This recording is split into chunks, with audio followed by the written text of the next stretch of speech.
I may as well start with the obvious question. Did you kill Brittanee Drexel? No, sir. I did not kill Brittanee Drexel. Were you involved in the kidnapping of Brittanee Drexel? No, sir, I was not.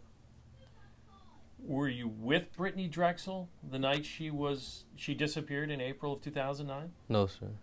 I was not with her. Had you ever met her, or what did you know about her?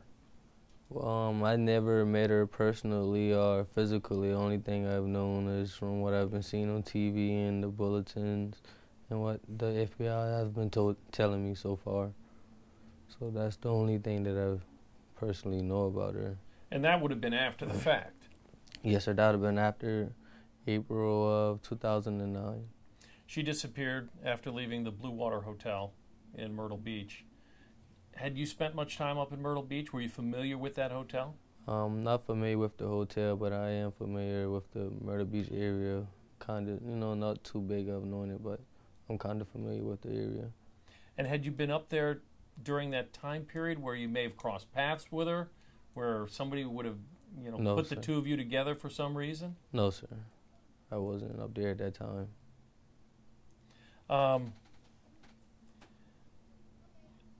You heard the allegations from this informant, this Taquan Brown. He says that you picked her up in Myrtle Beach and brought her down to McClellanville.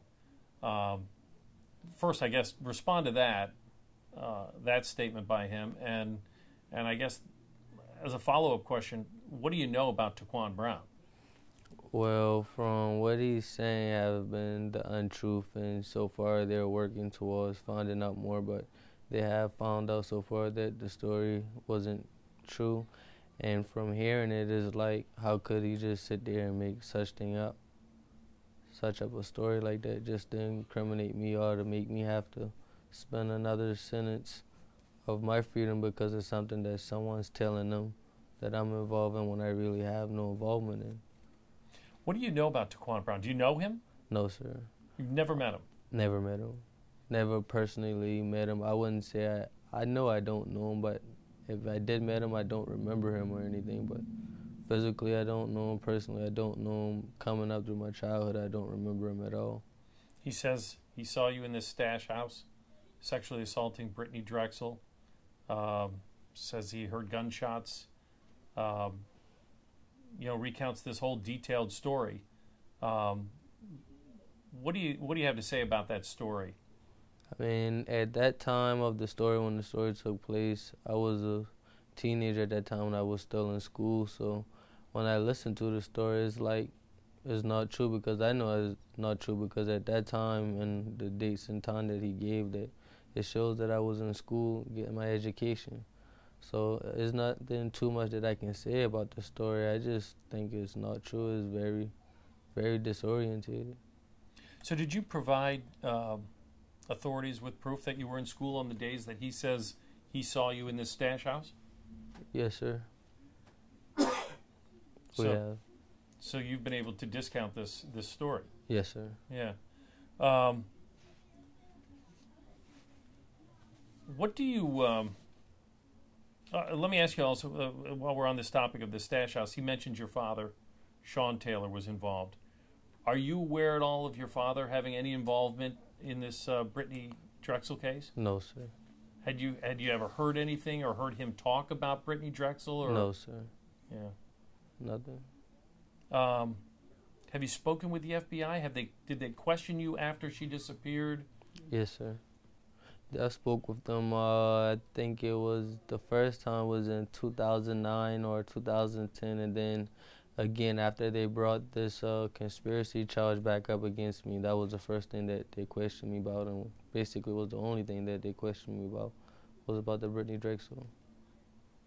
So back in 2009, what was the sort of direction of the questioning? Were they just asking you if you knew anything about it? Were they asking about your father? What were they sort of focusing on? They were more focusing on, did I know anything about her? Did I seen her? Have I seen her? Was I in the area? Where were I at the time? And did I hear anything or know of anyone who had involvement? And why would they have zeroed in on you so quickly after her disappearance?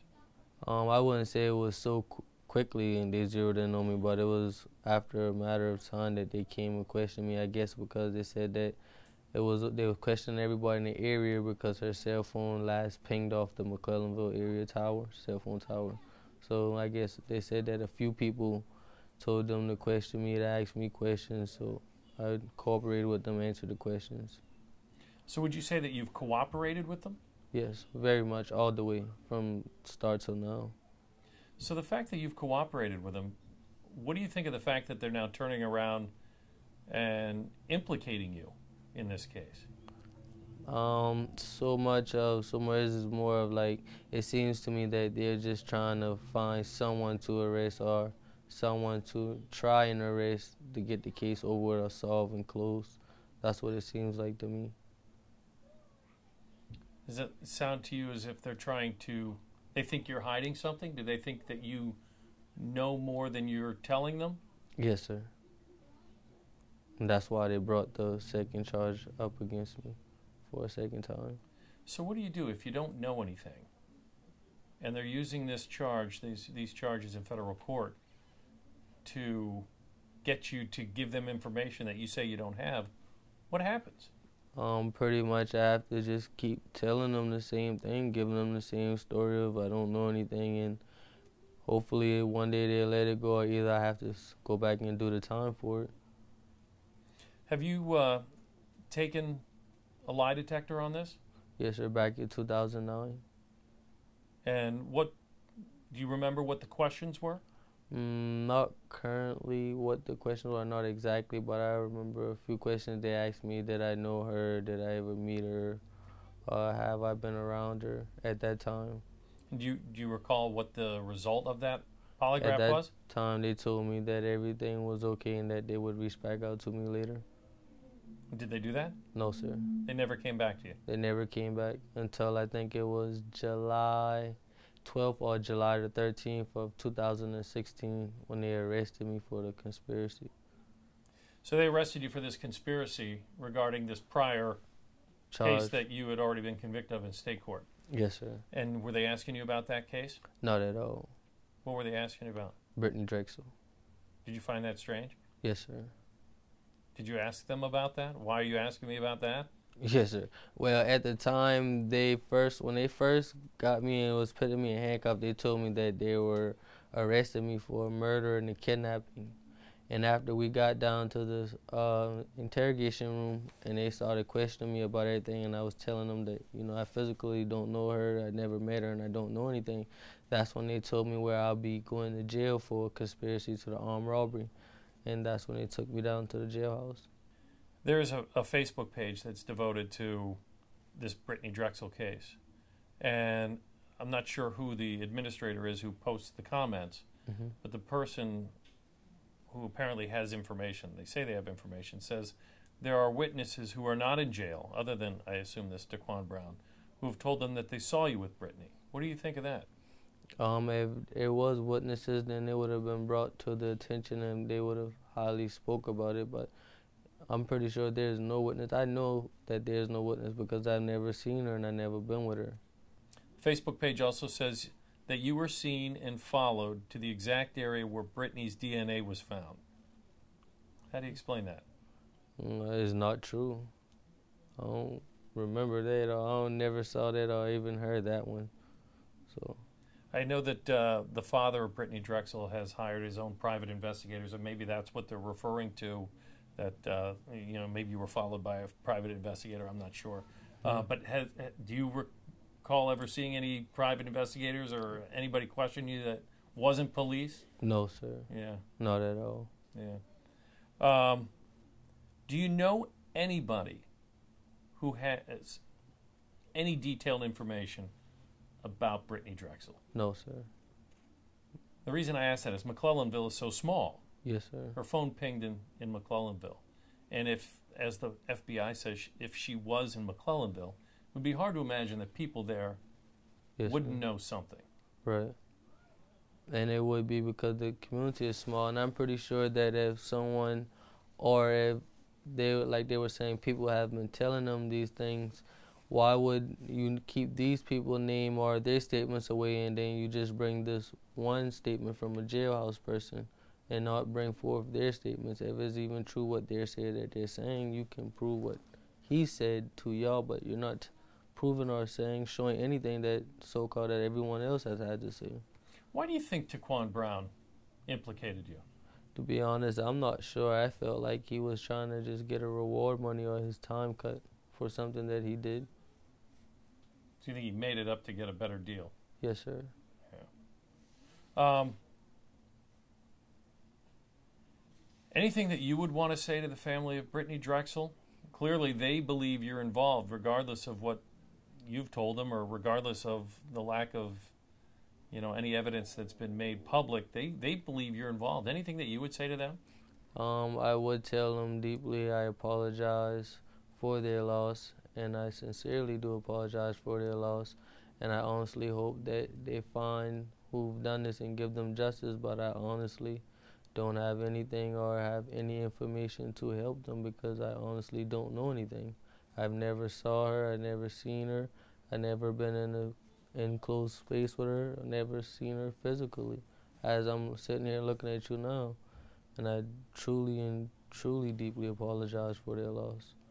And if there's any information that I could find out, and as I was being cooperative with the FBI so far, I would continue to be cooperative with them. People are going to hear that you said you apologize. I think they're going to misinterpret. Maybe they'll misinterpret the word apologize. Yes, what I mean by that is I'm being sincere for their loss. I apologize for them losing, It's not my fault, it's not anyone's fault that they have a loss. The only thing I can say is, I send my condolence to them, to the family, for their losses. When you see them on TV and the hurt and the pain that they've felt, have you seen any of the interviews that they've done? Yeah, I saw the one on Dr. Phil on Friday when I watched it. But actually, since it came, the TV and everything came on, I haven't been watching TV. I just don't watch it. Had you ever seen them on TV in the past? No, sir. This is my first time seeing them on TV, television. Had you seen any of the billboards or the flyers, that kind of stuff? Yes, sir. I have seen billboards and flyers. They have a billboard out in the McClellanville area. When you look up at that and there are people who think that you did it, what do you think? That I really hope that they hurry up and find the person who really did it, the person who was really involved. Chad Drexel told this story. He's told it a few times. That he says he met you. That he says he recalls handing you a flyer in a car with some other individuals, and that you wadded it up and threw it out of the car as you drove away. I don't ever remember meeting Mr. Drexel or receiving a flyer from him. So when you heard that story for the first time, I guess it would have been the first time you heard it on Dr. Yes, Phil. What were you saying to yourself when you heard that? Like, wow, how could he say such of a thing? Just because of what a jailhouse said and how someone feels about me, that he would actually really believe that. When he personally don't even know me or know anything about me. It seems like you've been kind of painted in a corner now. Yes, sir. What are you going to do? Pretty much I just stay to myself, pray, and hope that when it's all over and done, everybody going to apologize and they realize that I really didn't have anything to do with it, even know anything about it. Do you have any thoughts as to what you think might have happened to her? No, sir.